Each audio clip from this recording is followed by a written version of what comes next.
Greetings, kindred friend. Let us be still together in this moment to ask ourselves, what is the most precious thing silently taking place in your life right now?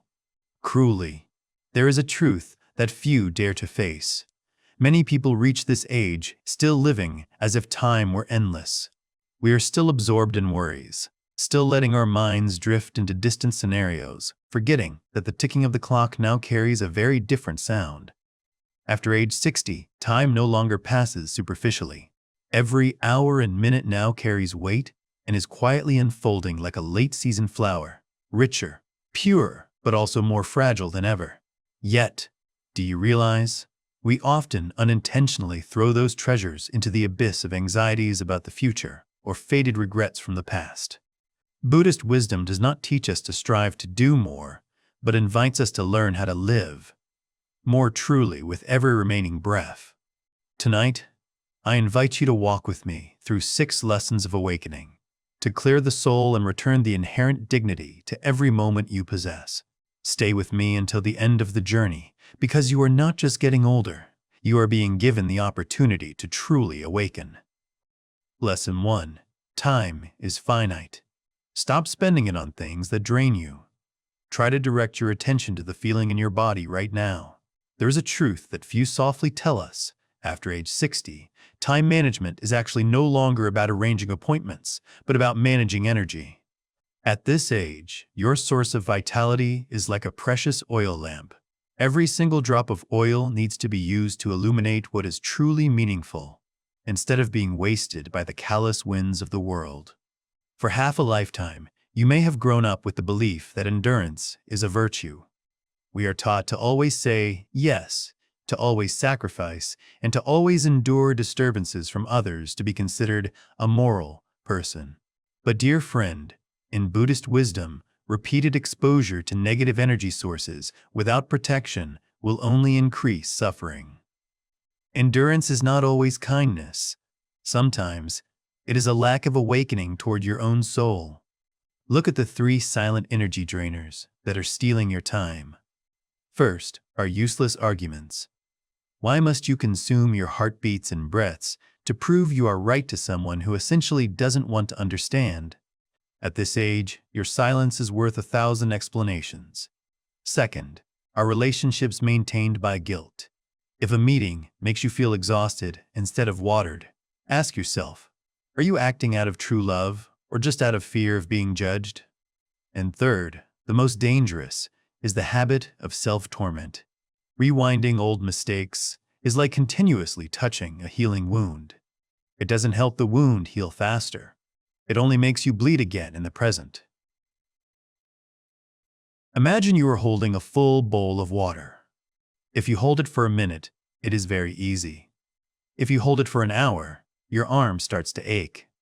But if you stubbornly hold it all day, your arm will be completely paralyzed.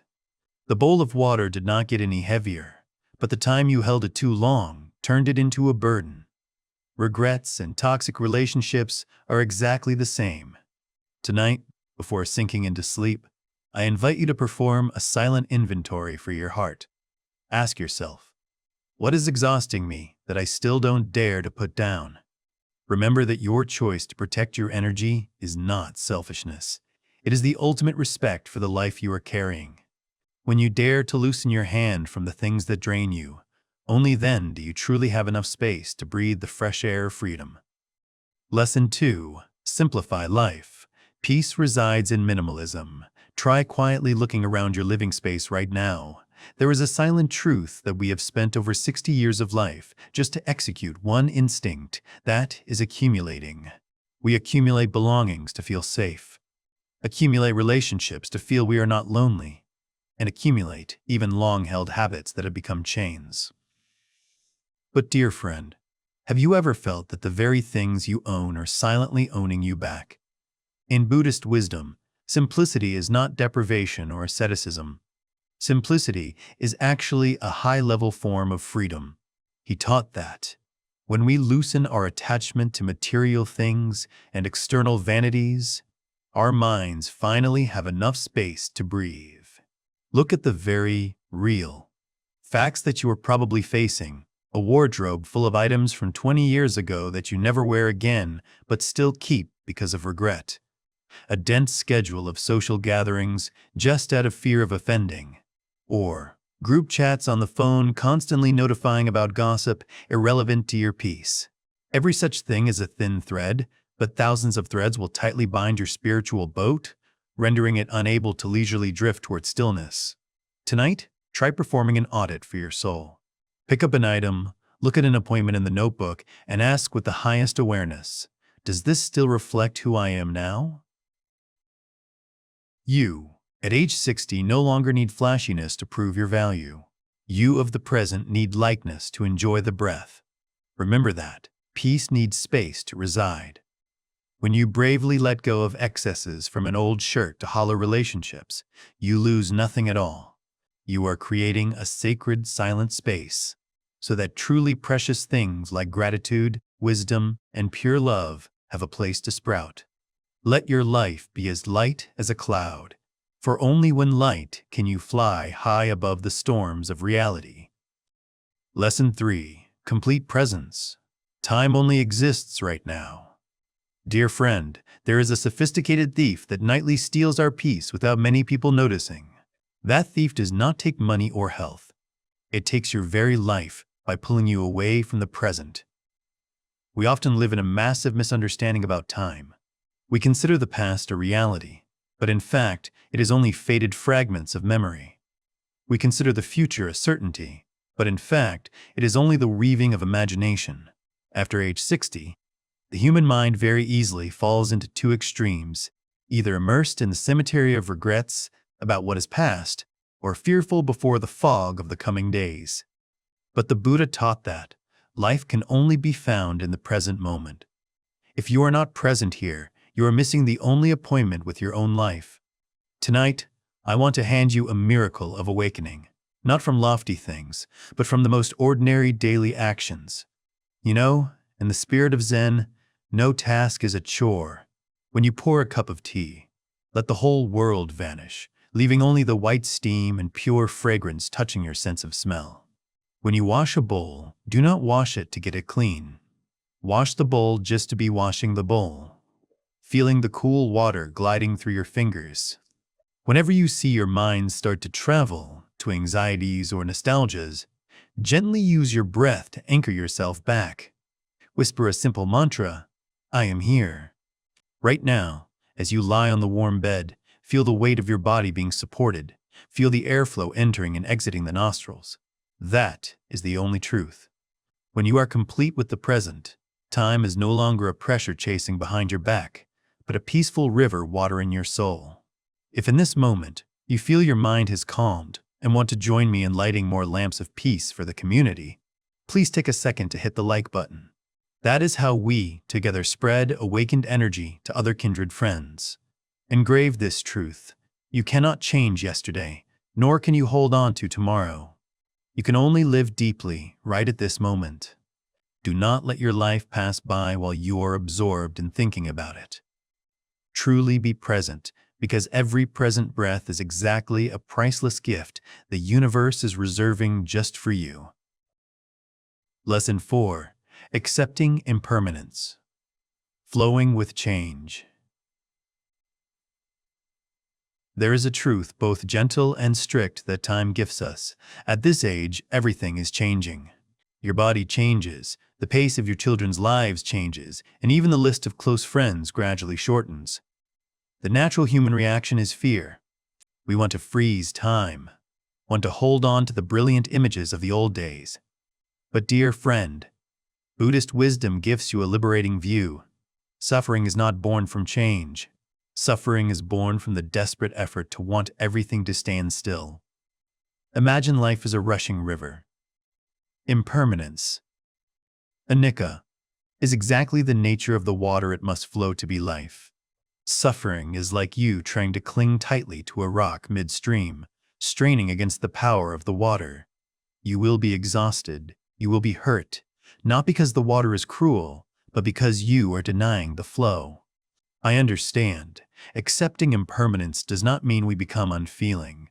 When a loved one departs, or when a capability of the body is lost, grief is real. Tonight, I invite you to allow that sadness to exist. Do not chase it away. Sit with it like an old guest, but observe.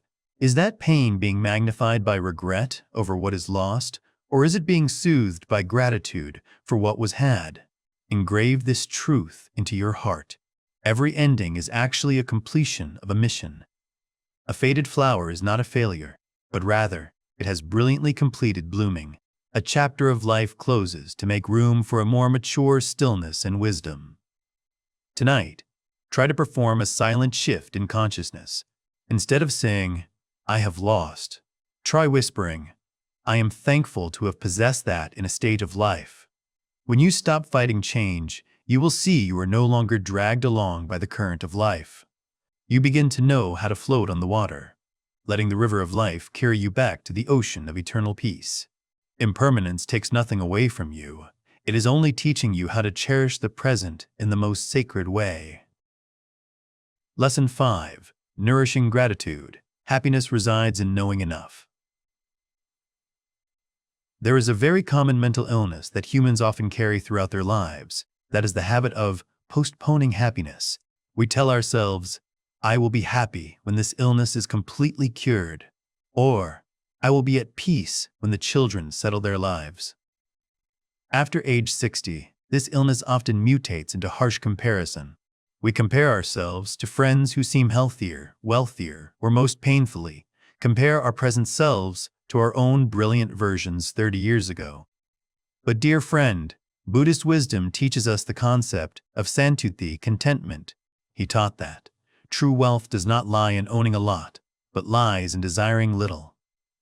When you stop looking at what is lost, only then do you begin to see the treasure you are holding. Happiness in the twilight years is not explosions of emotion, but small, quiet, and steady joys. It is the feeling of warmth spreading through your palms when you lift a cup of tea. It is the streak of afternoon sunlight dancing on the windowsill. It is the heartbeat steadily nourishing life inside your chest. Tonight, I invite you to perform a simple yet powerful healing ritual for your heart. I call it the 2 Bridges of Gratitude.